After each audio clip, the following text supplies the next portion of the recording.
Can I tell you a secret?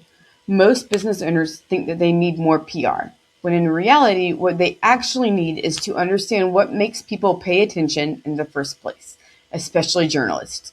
In this episode of Humans Growth, I sit down with veteran publicist David Perry to break down what PR actually is, where most companies waste both time and money, and how to build trust, visibility, and credibility in a media landscape that is changing fast. If you have ever wondered why some brands get talked about while others stay kind of invisible, this conversation will help you think more clearly about attention, authority, and growth. Let's dive into the episode. Today's guest is the one and only David Perry. David is the CEO and founder at David Perry and Associates. David, welcome to the show. Ahoy, and thank you, Allie. It's great to be on. Thanks for the invitation. Absolutely. So, David, I introduced a little of the professional side of you, but in a sentence or two, tell me about David the human and what is bringing you joy right now. Well, see, David the human was born in Richmond, Virginia, 64 years ago, moved to California in 1986. And what brings me joy is yesterday, my husband and I celebrated our 27th anniversary. Wow, I love that. That's super fun. Exciting. How'd y'all celebrate? We went to one of our favorite restaurants. I surprised Alfredo since he cooks for me all the time. I can't make anything except coffee and reservations. I took him to a wonderful sushi restaurant here in Palm Springs, Sandfish. I love that. So today we are diving into all things public relations, which is one of my favorite things to talk about. So when I talk about PR, I tend to put it under the category of marketing and communications. Some people separate it, but it's the same bucket-ish. But when I talk about marketing, most people don't think about PR. They think about web, social, email, paid ads, but not a lot of public relations because it's a little bit harder to track, less well-known. So if you are a small business or maybe an enterprise level company, why does PR actually matter? Well, thanks for the question. And I've been in this business for now going on 40 years. I always say the only reason I still have a career is my grandmother made me take typing lessons when I was 15 in a whole another era when there weren't computers and whatnot. And I type wicked fast so I can communicate with my hands in words, telling stories. And that really is what public relations is, telling stories. When I do media trainings, and I've been doing them now, as I said, for almost 40 years, people say, what is the difference between public relations and marketing? And the short answer is PR is attention you pray for. Marketing is attention you pay for, i.e. you can't control it. Yep. It's really all about relationships.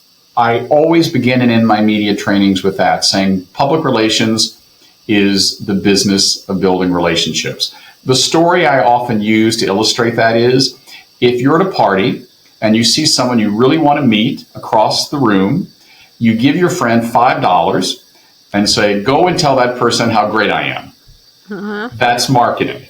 All right? Yep. Same party, same situation. You have two friends and you give them each, say, $1, a little bit less than a marketing campaign, not quite the $5. Give them each $1 and say, I want you to go over and stand next to this person I want to meet and talk about how great I am.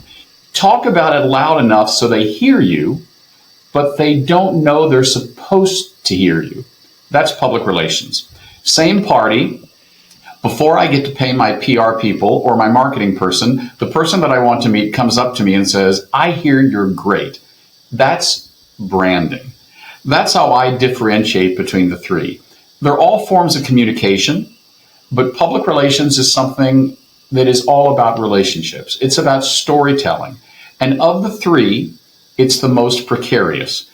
And I always tell clients, if someone comes up to you and says, I can guarantee you're going to be on this blog, in this paper, on this social feed, and you're going to get this many followers, or you're going to sell this many books. If they say that public relations can guarantee that, they're lying or incompetent. Public relations is all about building trust and building relationships. Marketing, you pay what you get. You get what you pay for, I should say. Yes, 100%. So the PR, marketing, media relations industry has changed a lot in the past 5, 7 years or so. In the past 5 or 7 hours. Fair. 100% fair. Yep.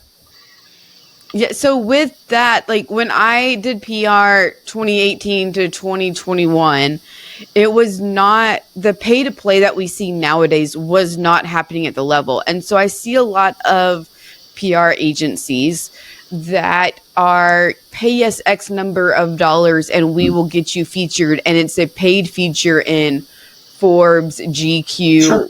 Pick your media out. Can you kind of talk about how the PR landscape has changed with the pay to play sort of methodology? Well, public relations and journalism, which are two sides of the same coin, storytelling, have not even changed. They've morphed over the last 10 years with the explosion of social media and Facebook and Twitter, X, or whatever you want to call it. But in the last 3 years, since ChatGPT and AI became a part of our life, it continues to change. I was only partly joking when I said not 5 to 7 years, 5 to 7 hours.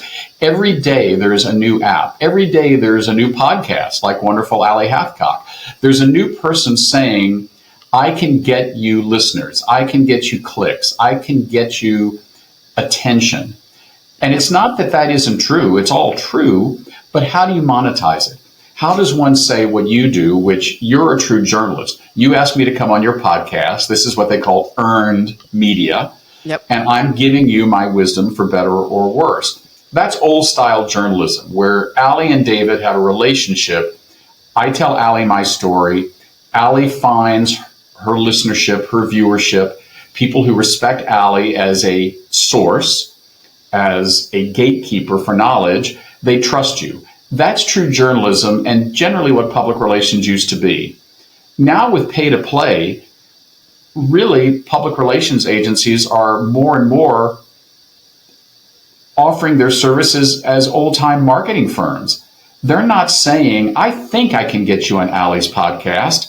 They're saying, well, if Allie charges $50 and you pay me $50, I can get you on Allie's podcast, plus, of course, a 15% commission for me.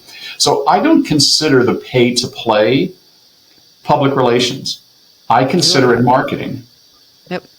100%. And that's where it's the differentiation of true public relations versus this is really marketing disguised as PR and you're putting a paid advertisement in a media outlet. Correct. And you have to take all of that with a grain of salt. The old catchphrase is buyer beware. What I say now is poster beware. When you post something on social media, are you posting on a paid site? Are you posting it on a legitimate site? You can't control it.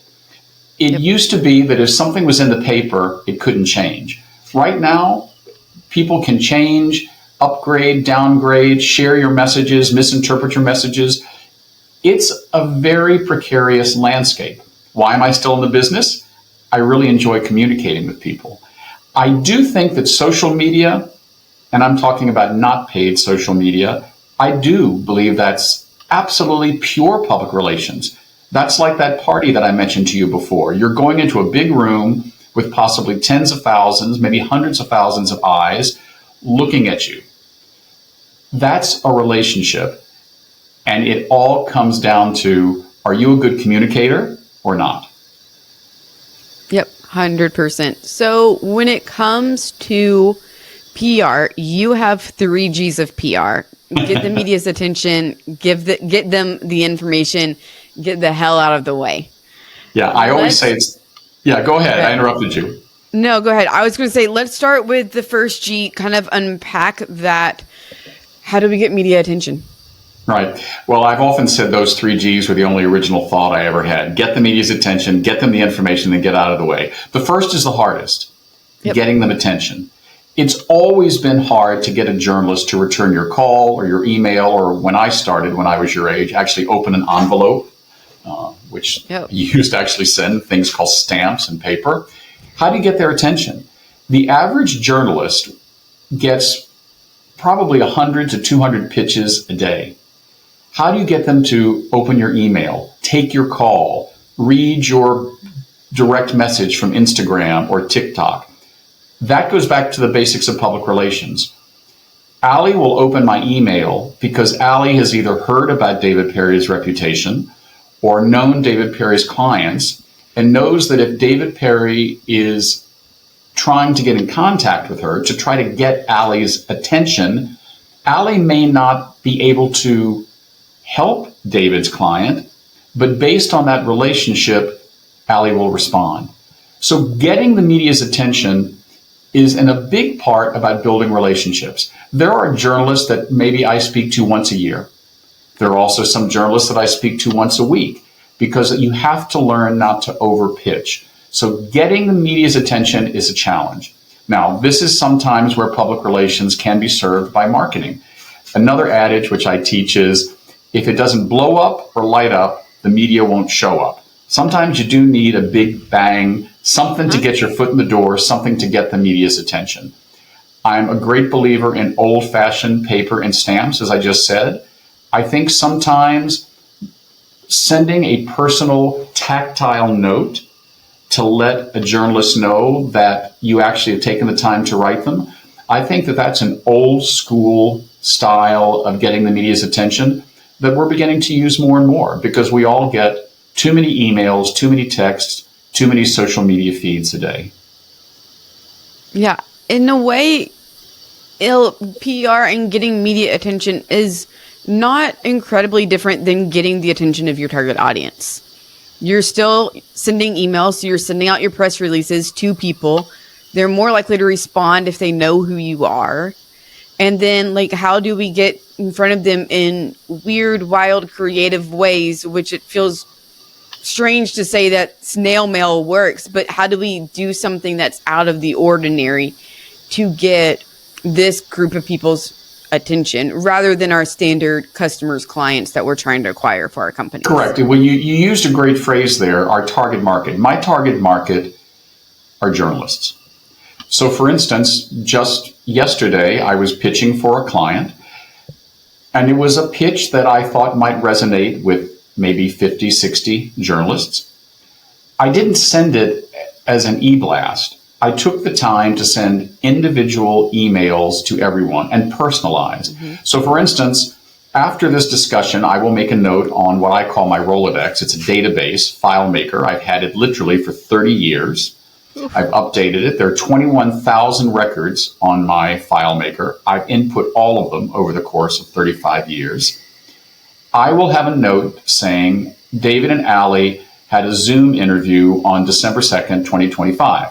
So the next time that maybe I have something that I think Allie might be interested in, I will say, oh, great, Allie, I thought you might be interested in this. We last spoke on December 2nd. That's organization and personal relationship building skills. So to go back to answer the question about how to get your attention, I let the people I speak to know that they're more than an email address for me. They're more than a hashtag.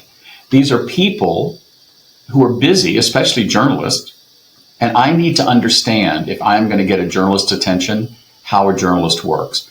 Before I went into public relations, I wrote for several magazines. I still write. But I know what it's like to be on deadline. I know what a journalist needs to build a story. So using that experience and understanding that all journalists like to know that they're read, whenever a client gets covered in the press, I instantly send a note. Allie, thanks so much for having David on your show. I think people remember that. Yep. And I think that's why hiring a PR agency is so important compared to doing it yourself, because you have 1,000 other things going on, whether your traditional marketing is in-house or through an agency. The relationships are becoming more and more important. It's totally no longer just about having how can I have the hook in the email that grabs their attention? It's how do I curate a relationship with a journalist to get them the right information, because I know this journalist so deeply because I talk to them once a month or every other week. And a business in-house, even if they have a PR person, can't really get that depth of relationship. Of course not. And AI is something that everyone obviously has been talking about more and more, and it's part of our life. And I'm not one of those people who thinks it's a bad, evil thing. I use it every day. I use it sometimes to do bespoke birthday cards for people. It's like, okay, Give me a wonderful happy birthday Allie card with a podcast San Francisco motif.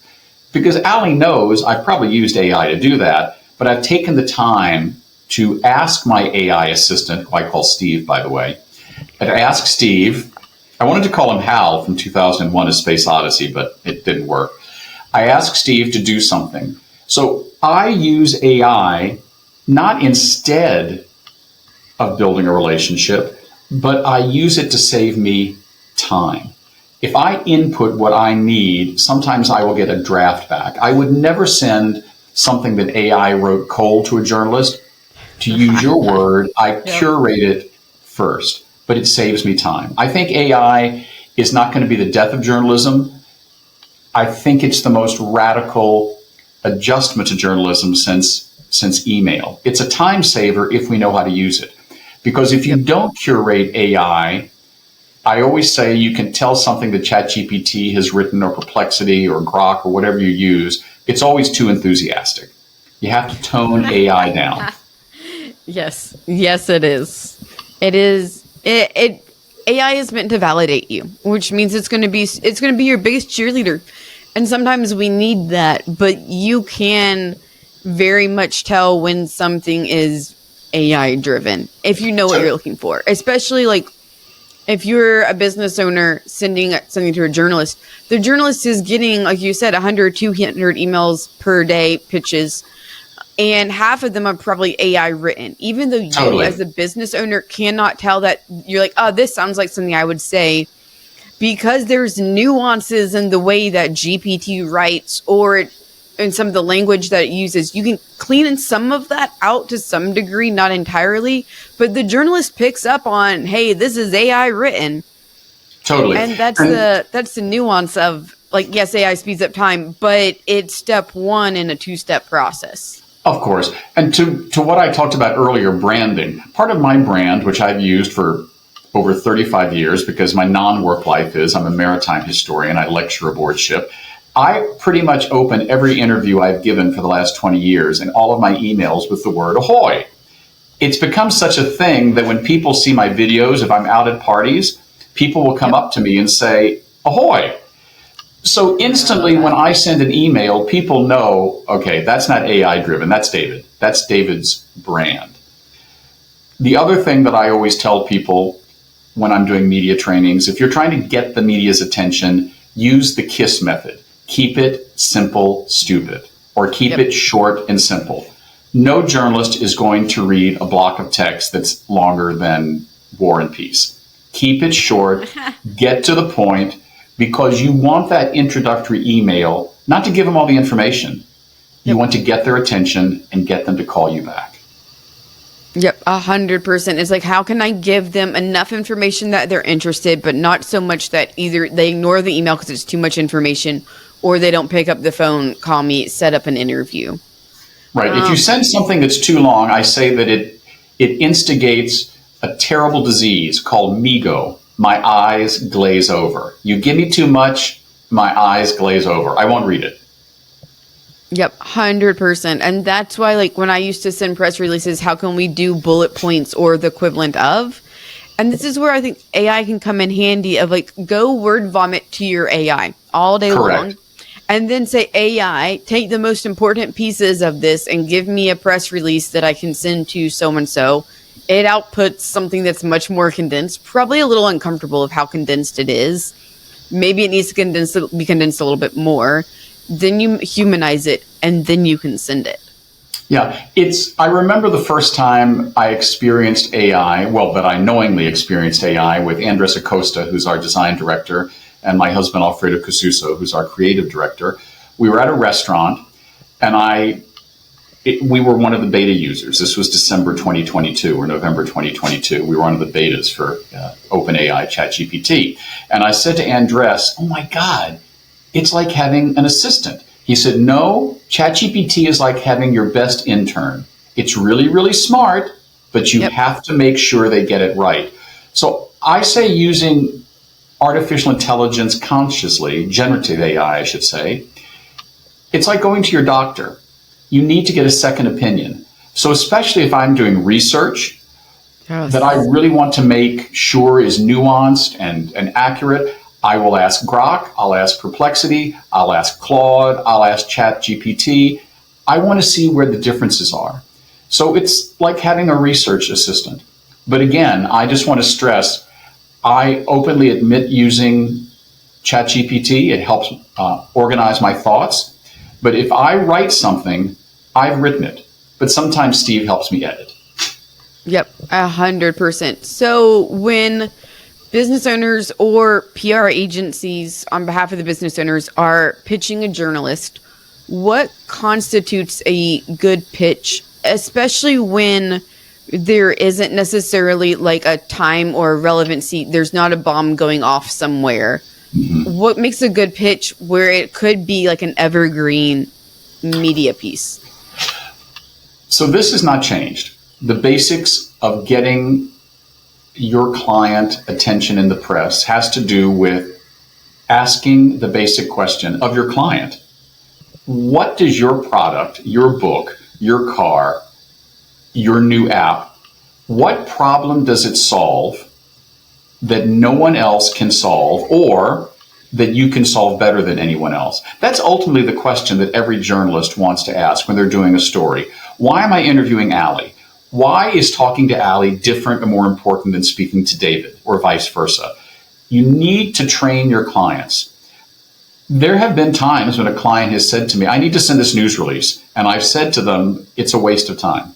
It's not only not going to get any attention, it's going to damage my relationship with the press. I sometimes tell clients, I'm not going to pitch this. It's not going to get attention. And Allie's going to laugh at me if I pitch this story because it has no news value whatsoever. Yep, 100%. And that's where you have to find like, what is the offer that you're selling? What is the differentiator? How is it unique than everything that is out there? And how can you leverage that angle mixed with maybe a current trend to then pitch journalists? So when it comes to the biggest mistakes that you see brands making when it comes to trying to get attention, what are some of the biggest ones you see? The best. My product is the first. It's never been tried before. It's wonderful. If you come out in a PR campaign, I'm not talking about a marketing campaign, but if you come out with hyperbole, people are going to laugh at you. Understatement, understatement, understatement. Or, overpromise or underpromise, overdeliver. So I would say the bane of public relations people for decades has been overenthusiasm. I mean, I've got a lot of enthusiasm and I'm a very optimistic person, and I only work with clients that I believe in or think I can help. But journalists are supposed to be skeptical by nature. So if you come on too hard and too fast, they tend to ignore you. Less is more. Yep, and that's where there's a balance in your headlines if you need to grab their attention, but it doesn't need to sound like something that's incredibly extreme. Exactly right. Another mistake that I see more and more are public relations people and sometimes journalists ignoring the basics of good storytelling or good news release writing. And I always call it a news release, not a press release, because if it's not news, don't release it. And the basics are who, what, where, when, and why, whatever you're talking about happened. And I always add how and how much, meaning how much does it cost or how much of your time is going to be expended. I see news releases all the time and sometimes stories where after the lead paragraph, I still don't know where something's happening. People are getting sloppy. I see social media posts all the time trying to get me to come to something or buy a ticket, and I can't find out where it is or how much it costs. Yeah. We need to simplify and stop being so cute and just be a little more accurate in our communications. And I think some of the old school solutions are beginning to be appreciated because we all have too many bits and bytes and data points to digest every day. When someone really takes the time to craft a message that's sincere and authentic and to the point, I think that's what gets attention to my first G. And then once you go through the first G, get that information to the journalist, and then I always say, get out of the way. because I see too many relationships damaged between journalists and PR people when the PR people thinks if I just keep bugging Allie, I'm going to get that story I want. No, Allie's probably just going to block your email or your cell phone number. Yep. So going on to the second G of getting them the information, how much information should people be giving journalists? And like, what do they actually need to know? Because there's 1,000, if you're holding an event, if you're launching a new product, new service, there's 1,000 things you could tell a journalist. Correct. And there's probably 1,000 things you're trying to tell your clients or in your target audience. What are you actually, out of all of that information you can give, how do you narrow it down? The first is what I just mentioned, the who, the what, the where, the when, and the why of what you're selling. Get that out there right away. And then instead of giving them a page of bullet points and talking points, give them one or two messages. What is it that Allie really wants the people who come to this event to leave with? Give them one or 2 points, not 5 or 6. Because if you're training a spokesperson or you're at an event and you want to get the interview placed, they don't have a lot of time, and attention spans are getting shorter and shorter. The trend now, as you know, on social media and videos is shorter is better. Instagram, minute, 30 seconds tends to be what people want to see and digest. So I say get them the basics, the who, what, the where, the when, and the why. Why is this product? Why is this event? Why is this thing important or newsworthy? And then focus on just 1 or 2 cogent points, not 5 or 6. It's too many to remember. Yep, 100%. So I remember when I used to do a lot of PR on behalf of a business that I was running, or a grassroots organization, I should say, when I was being interviewed by the media with cameras there at different events we were hosting, we got 30 seconds. The interview for the TV spotlight was not a 2, 3, 4, 5 minute spot that you used to have back in the 90s, early 2000s, where they'd really sit down and interview you. If you have a journalist in front of you, you have 30 seconds. What's the one thing that you want them to know? And before, if you're going to an event and you know there's your journalists are going to be there, have that message as much as possible, to some degree, prepared in advance. Absolutely. We do a lot of media trainings. I'm doing one this Friday for the San Francisco Chamber of Commerce. Hey guys, real quick, this episode is sponsored by Perryson Network. Perryson Network is a matchmaking service that connects businesses to marketing agencies that will actually get you results. There's over 50,000 agencies in the United States alone, and picking the right one can feel, well, pretty impossible. Perryson Network simplifies the entire process by doing all of the vetting for you. From the initial agency search to interviewing and vetting the top marketing agencies to getting proposals and helping you with the discovery call, Perryson Network does it all. This way, you will end up partnering with a marketing agency that actually delivers outcomes, not empty promises. If you're ready to stop wasting money on marketing that just doesn't work, visit perrysonnetwork.com and get your free agency search started today. That's perrysonnetwork.com, PERISSON network.com. And one of my peeves is how ineffective sometimes spokespeople for products are. Yep. How many times do I hear them say like and oh and did you know? What's happened to basic speaking training?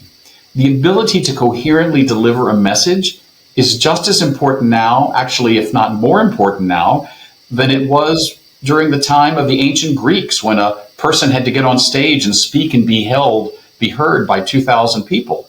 We need to train ourselves to speak better. I believe the English language sometimes is in dire need of a refresher course. Yes. And I think you hit on an important point of, yes, we package it as media training, but even if you're not trying to get PR, you should probably do some level of media training or knowing how to speak in front of an audience, whether it's an audience of 5 or 5,000, because at some point the opportunity is going to come, whether you're ready for it or not, and you're not going to have time between okay, you're going on an interview tomorrow because something happened in your local area. You don't have that time frame to go get media training. Correct. Media training is something that not just people who want to speak to the media should have. 100%. I think it's one of the most common human fears. I read somewhere once that 95% of all people have this fear, the fear of standing up in public and speaking to a large crowd. Yeah. People like you and me, we've been doing this for a while, and that's why we get hired. So if a client has a hard time speaking in front of the camera, maybe we'll do it. But I often say that public relations people, they're meant to be heard on camera when bad news is being delivered. So Allie's company that just had something bad happen, you don't see Allie on camera because they don't want to remember Allie's face and associate it with bad news. Mm-hmm. But if Allie's company has a huge success, my job is to put Allie on camera, deliver the good news, but also my job is to train Allie to say to her, these are the things that I think you can do to communicate better. Yep, I 100%. You see like the organizations where something goes terribly wrong, it's never, as much as possible, and even in the small business world, it's usually not the CEO who comes out with a message. It's their public relations department, and somebody else is delivering that. And you see it in like court cases as well. The defendant isn't the one who gives the press release after the case has been decided. It's their lawyer. Exactly. And for those of us in the communications business, I like to say communications versus public relations, the only thing we have to offer is our credibility. Mm-hmm. I had my own TV show for 10 years. I have had high-profile clients. I've had small nonprofit clients. I've been on camera literally thousands of times. But certainly in San Francisco and Palm Springs, which are the two main markets out of which we work, the TV crews know me. The newspaper editors know me. The producers know me. So if I stand up in front of a camera or speak to a journalist on behalf of a client, the news I deliver may not be good or positive, but they know I'm not lying. Because that is the basic number one rule. Never lie to the press. Ever. For two reasons. One, it's immoral. Yep. Two, the press will always find out. And once you are caught in a lie or an exaggeration, your credibility is shattered. I often tell clients, if you're caught off guard by a journalist, which they love to do, and you don't know the answer to a question, answer honestly. I don't know, Allie, but I'll do my best to find out. In short, the basis of crisis communications, which I really enjoy, some people don't. I really enjoy crisis communications because I enjoy the feeling of helping a client who at that moment is emotional and will probably react out of emotion versus intellect. Sometimes clients don't take the advice, but it's never changed. Tell good news fast, tell bad news faster. And too often clients say if something bad has happened to their company, they wait. And especially now in the age of instantaneous social media that can go viral in a second, if you don't fill the vacuum of a question from the media quickly, even if that answer is, I don't know, but I'm going to get back to you, what becomes the story is, Allie did not respond to a query for comment. I never not return a journalist call. Even if I think it's a journalist who maybe is from an unfriendly outlet, I always return media's calls. Always. Everyone should. And if you don't, that sends a signal to the journalist, and that your silence is deafening. And absolutely. You see this a lot. And I don't want to go down the politics route because you and I both are have strong feelings about that, most likely. But you see that, like, if people don't respond to a crisis that's happening or news about them came out, journalists are going to assume the worst because silence is loud, and the public at large they're paying attention. They're not the smartest people in the room always, but we're not idiots. Like, we pay attention. Yeah, I'm going to use that quote, and I'll give you credit for it. Silence is loud. People say silence is golden. Silence is loud when it comes to talking to the media, because that silence is interpreted as, oh my goodness, there must be something bad here. This is when public relations becomes a skill that I think is not going to go away. The ability to advise clients who don't spend their days dealing with journalists or spend days talking to podcasters like you about communication skills. The skill that you and I have and other professionals to craft message, communicate message, and do it in a way that media trust, even if they disagree with it, that's a skill that my friend Steve on ChatGPT, he doesn't have yet. And I don't think 100%. He ever will. Although if I ask him, of course, he will tell me that I'm the greatest spokesperson in the world, because you're right, ChatGPT is a little too enthusiastic. It is. This is a side tangent, have you ever asked ChatGPT to roast you? Have I ever asked ChatGPT to roast you, to like tell you all of your blind spots and like the bad, like the dark side of you before? Wow, no, but I'm going to do that tonight. That's a great idea.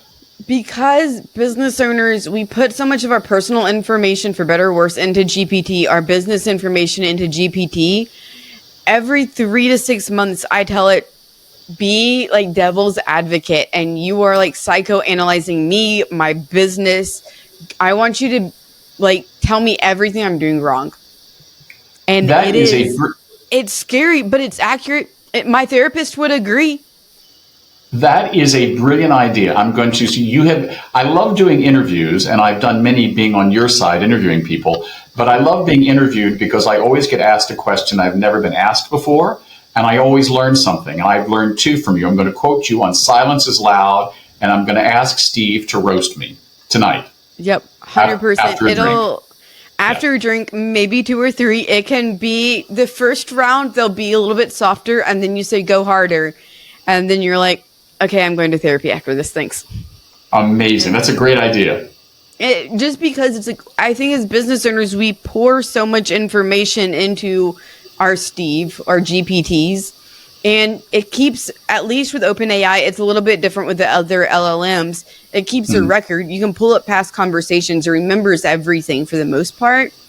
It has more insight into our business than we would ever have from pretty much anybody else. And so like one of the things that I do, and this is a little bit of a side tangent, I go and scrape YouTube videos of the top copywriters and get the transcripts, and I feed it to like, these are to ChatGPT, and I say, this is the best copywriting advice in the world, or this is the best advice on public relations.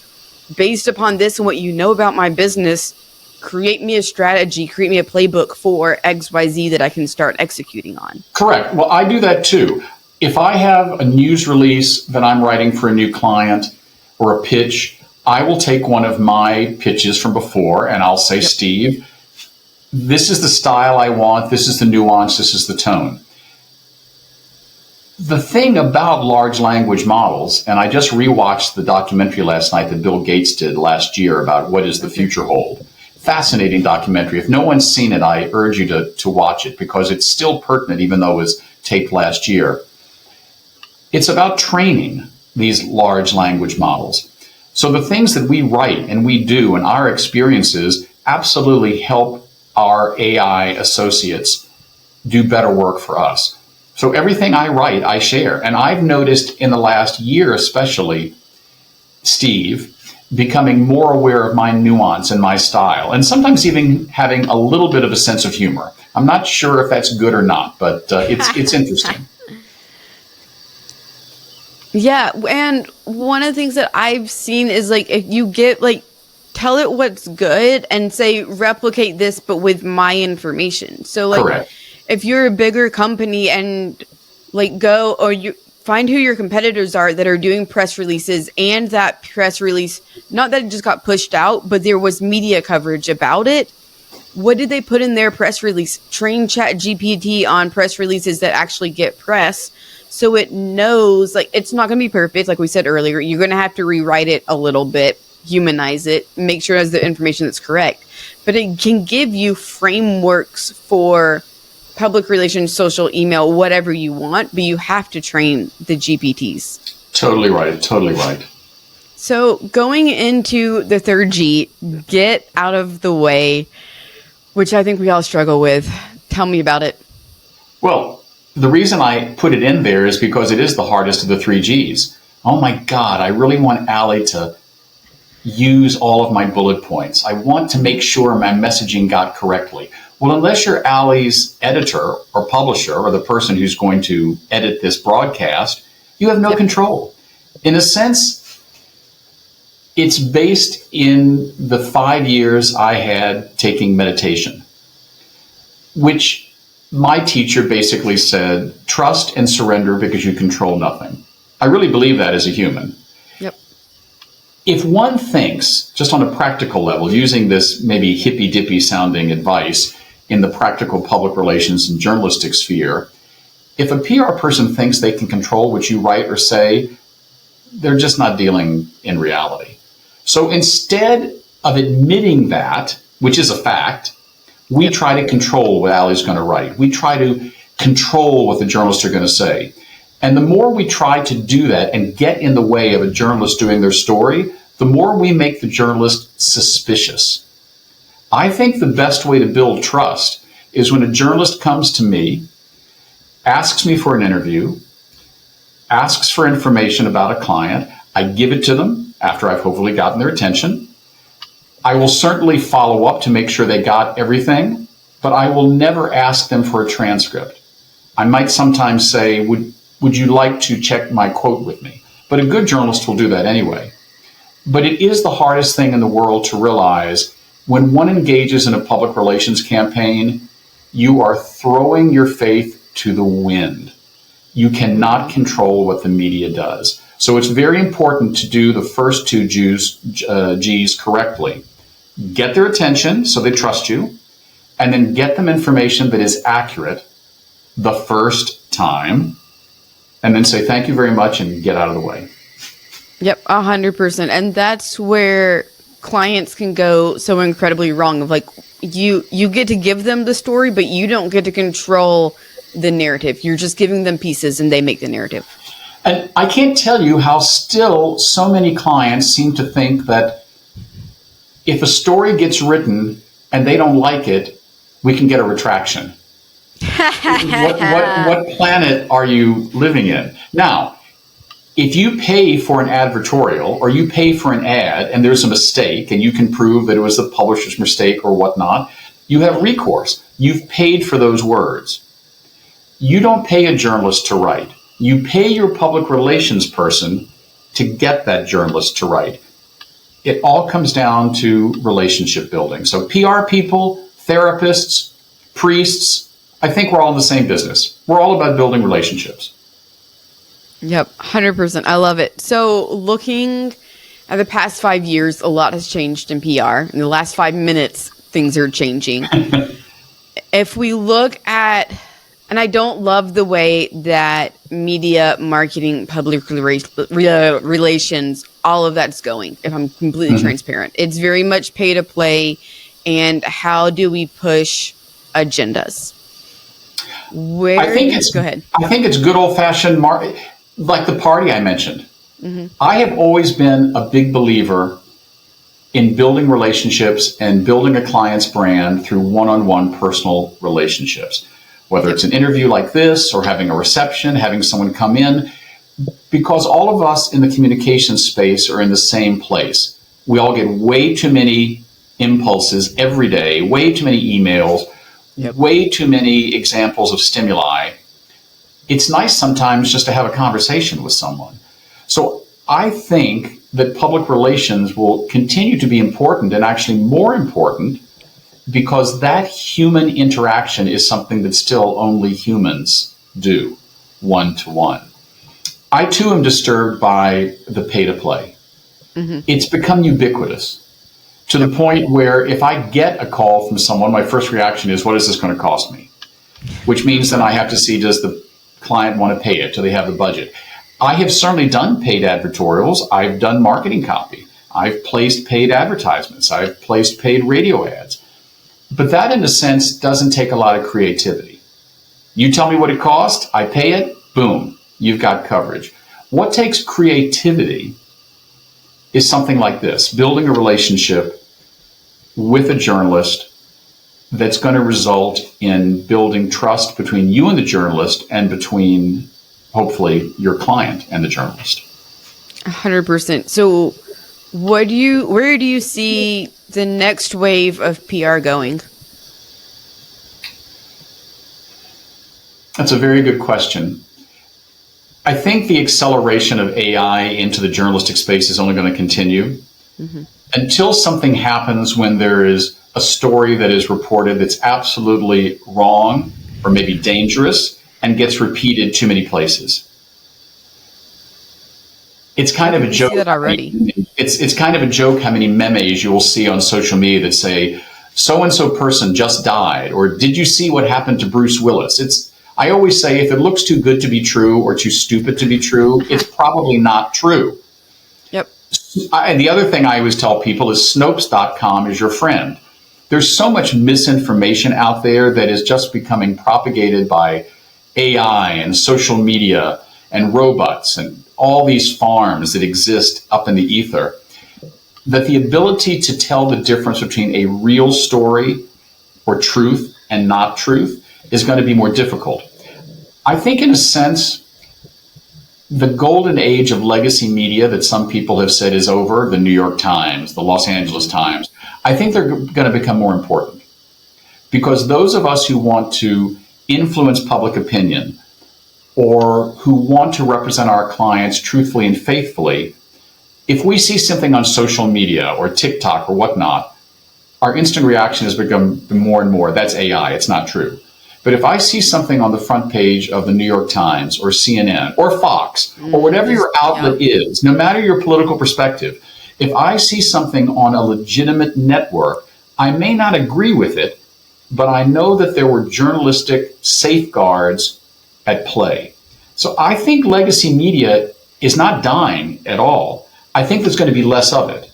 We don't have the daily newspapers we used to have anymore. We don't have as many, quote unquote, newspapers and magazines of record, which means that those that survive financially are going to become more and more important to opinion makers and policymakers. And the sooner you can build those relationships with the journalists there, even when they change from paper to paper, media outlet, the sooner you can build those relationships, the better off your company will be. Absolutely. And if I had to leave a little bit of advice towards the end of this, it's read everything. If one has a political perspective on the left or the right or whatever it is and only reads media from those sources, you're not doing a good job for your client. I read conservative, moderate, and liberal media. I read it because I want to see the perspectives, so I know if for whatever reason I need to approach that media, I understand their perspective. The truth is always the same, but we all have a different opinion of the truth. So I believe the best thing we can do for our clients as public relations and communications professionals is educate ourselves so we can educate them. 100%. So, David, when it comes to public relations, what is the one question that you wish I would have asked you that I have not? What's the biggest mistake you ever made? Tell me about it. I was young in public relations. I was, I think, 23, and I was doing PR for a small theater company in San Francisco, and they had just had a financial crisis. As I recall, the executive director had just left. The company was going bankrupt. I forget, but it was bad. And I was called in. I was the new PR person. I had just started. And I got a call from the newspaper. And it was a journalist that I knew. And they said, "What's going on?" I said, "We're in the midst of a financial crisis. I'll call you back." He ran with that quote. Oh. David Perry said, "The theater is in the midst of a financial crisis." He was right. Because what I learned the hard way was the second you're on the phone with a journalist and they identify themselves as a journalist, everything you say is on the record unless you say, which I should have said, "Frank, this is off the record. We're in the midst of a financial crisis. I will call you back with a statement." At that point also, I'm trusting that he will trust the idea of being off the record, but I've never had a journalist go back on that. I instantly started speaking as soon as the journalist asked me a question. At that moment, I'm on the record. But that mistake is something that I see repeated all the time. A journalist or a podcaster or anyone just with a smartphone will start speaking to someone and they start talking without thinking. Well, nowadays, there's no privacy. If this had been the age of social media, that comment would have haunted me for 40 years. We're in the midst of a financial crisis. Yeah, and that's where, when you know that you're talking to a journalist, first thing you say is, this is off the record. Figure out what information you need to tell them. Take a breath, maybe 3, and then say, okay, here's my statement and the information that I have for you. Correct. Because when a journalist calls, it's easy to get caught off guard because you're doing 17 other things and you're like, oh, I need to respond to this journalist. They're talking to me right now. Let me respond. No, like take a minute, 30 seconds, be like, hey, give me a second. They'll generally wait and then come back with your statement, or at least something that is more prepared than whatever I'm going to say off the cuff. But off the record, as a former journalist, as a business owner, is one of my favorite phrases. And it's a phrase every business owner should be using anytime they're talking to media outlet, even if they do have a statement prepared in advance. Yeah. Talk on background. The journalist wants to write a good story. The journalist doesn't want his publisher or her publisher to come back and say, did you confirm this? Be careful. Be quick, but be careful. And I do a lot of public speaking, and I often tell the same joke. My grandmother told me, this is from the 1930s when Franklin Delano Roosevelt was president. The advice he always gave people in public speaking were the 3 B's, not the 3 G's, the 3 B's. Be sincere, be brief, and be seated. No one in the history of the world has ever said that speech was too long or too short. No one has ever said that speech was too short. Everyone loves it when you get to the point. Yep, 100%. So David, zooming out from PR and back to David the human, a couple of years ago, you wrote a book. I did. It was not a nonfiction book, which makes me even more excited because you expect media professionals to at some point write a book. It's usually nonfiction about their subject matter expertise. But yours specific to I have written dozens of articles on public relations. I've been interviewed by public relations many times over the last 20, 30 years. I have a chapter in a book on public relations. But no, it's called Upon This Rock. It's probably backwards in the podcast. But this is an award-winning mystery thriller. It won Silver Award with the Ben Franklin Awards, which is the Oscars of independent publishing, and a gold medal from the San Francisco Book Festival. It's now in its 2nd printing. The screenplay has been written by a Hollywood screenwriter. It's now being shopped around Hollywood, and it's a murder mystery set in the beautiful Italian hilltop town of Orvieto. And I am now hard at work on the sequel. So anyone out there who knows a producer at Netflix or Bravo please call me. The only way that fiction authors make money, unless you're Dan Brown or James Patterson, is to get optioned for streaming. I want to see this made into a Netflix mystery, and I'm very proud of it. It's gotten incredible reviews. It's the best-selling book ever from my publisher, and who's your publisher? I've been very gratified by the success. Who's your publisher? Called Quill Driver Books, Linden Press. It's a small California house, very prestigious, and it's the best-selling book they've ever had, and it just went into its 2nd printing. Okay, where can people find it? Is it on Amazon? It's on Amazon, Goodreads. You can buy it in any independent bookstore, or you can go to my website, davideugeneperry.com. Awesome. David, thank you so much for coming on the show today. If people want to connect with you further, what's the best way for them to find you? You can find me on social media at David Perry SF, Instagram, Facebook, X, or just go to my website, davidperry.com. The book has my middle name in it because there's a million David Perrys, but only one David Eugene Perry. So the best way is just go to davidperry.com. There are a fair number of David Perrys when I was looking at you on LinkedIn. Yeah. So awesome. Love it. For everyone tuning in today, thank you so much for joining, and we will catch you on the next episode of Humans of Growth. Thank you. Ahoy.